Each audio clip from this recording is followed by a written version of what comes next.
Good morning, ladies. Mary Beth asked me to share a little with you about my husband, Gary, and I as missionaries here in the Yucatan, Mexico.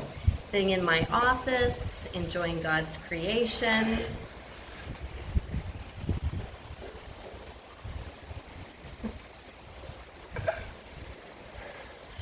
Thank you for the opportunity to share, and I really wish I could be with you or see you, but we're going to have to make do with this cyber connection for now. To give you a little bit of information about us before I start, for those of you who don't know us, Gary and I are teachers, and we have worked in Calgary between 15 to 25 years respectively. During this time in Calgary teaching, we were also involved with a children's ministry at Rock Point. Used to be Bow Valley Alliance before Bow Valley and Country Hills became Rock Point, but so many years ago. Gary then quit his job as a teacher and started working for a mission organization called Venture Teams International. And he worked with them for about 9 years. I helped out in the summers and wherever I could. And during that time, we trained young adults to share the gospel all around the world. And we actually started a program called Family Adventure, which was an opportunity as families to go and work alongside local Mexicans in Tepic. We led these ministries for several years, or this ministry in Mexico, in Tepic, Mexico, for several years. And that's where we really developed a love for the Mexican people, which started our journey to consider working in full-time missions here.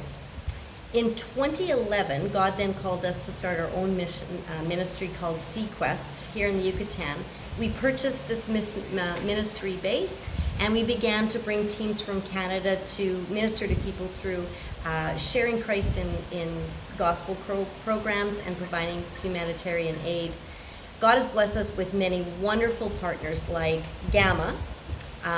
Gamma is the director of a Bible camp who we've helped to build up over the years. Pastor Miguel is a pastor of a local church, and he is now our national director.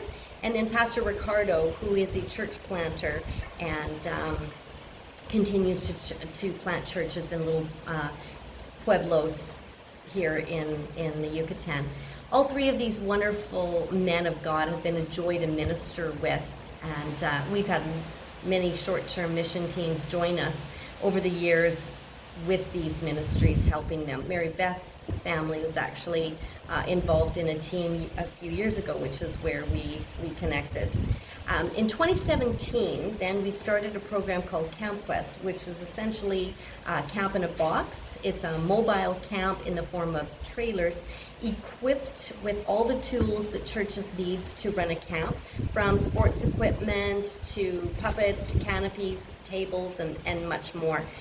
What we do is train leaders in the importance of ministering to their children at church and how to reach children through these vibrant camps.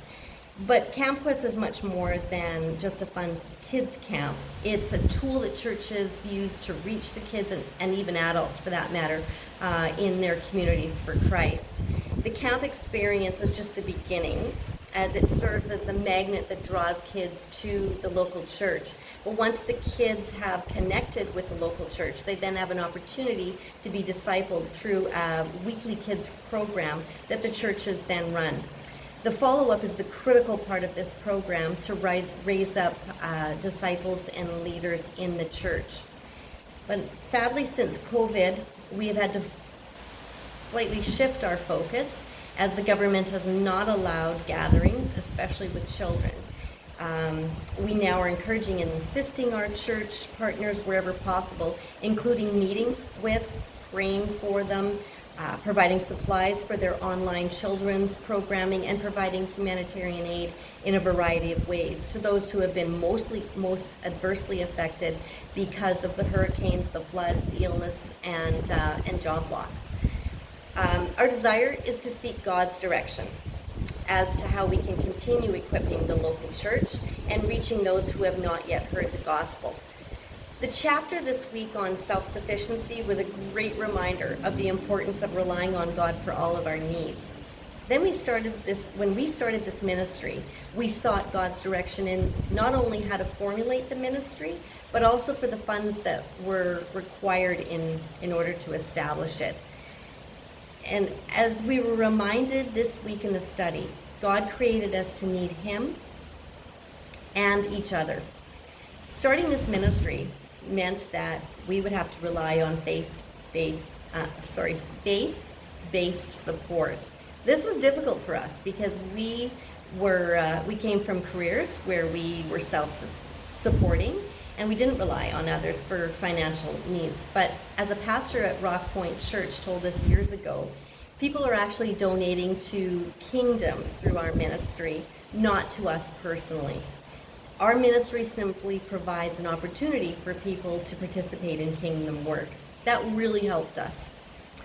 As you can imagine, the opportunities here are endless. So as a ministry, we have had to pray that God would give us direction on exactly how He wants us to steward His resources and ask for help from Him and others so that exhaustion and burnout do not become a reality.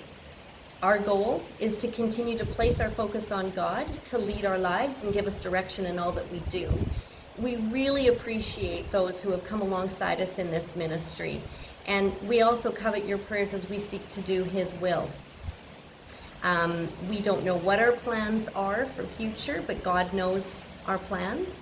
And as you can see the verse behind us, it's Gary and my favorite verses in Proverbs 3, 5 and 6. And so we do trust in Him that He will lead and guide us in all that we do. We have a short video that we'd like to, we've given to Mary Beth to show. That will give you a little better idea in a visual way of what we do. And thanks so much for taking the time to listen. May God bless you.